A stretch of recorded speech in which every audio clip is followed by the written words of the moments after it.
Institutional gang-stalking. It is your host, Emmanuel Isaiah Smith, and I want to tell you something about gang stalking in respect to its progression.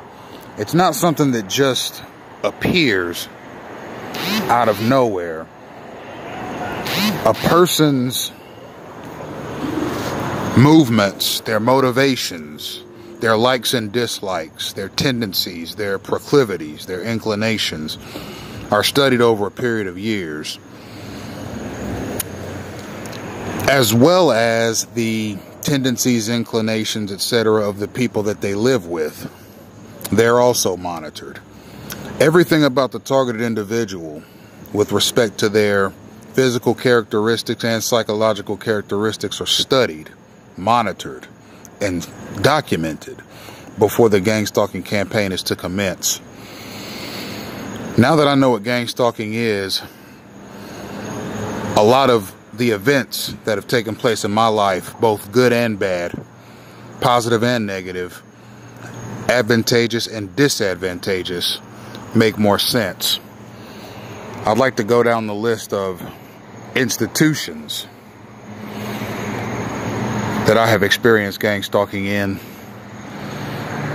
One is First Apostolic Christian School in Knoxville, Tennessee.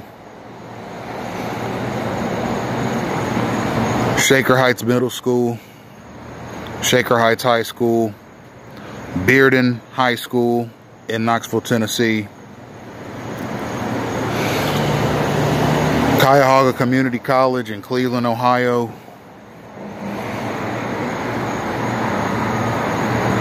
Sprint Corporation,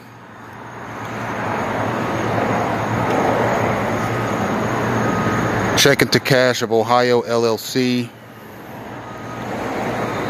Target Corporation, Sears Holdings, otherwise known as the Sears Outlet Stores,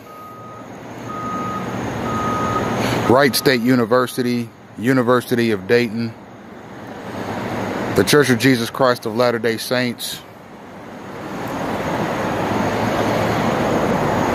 the Broward County Judicial System, namely the actions of Deputy Ronaldo Wellington, who in a synchronized fashion cut me off as I was going to court one day.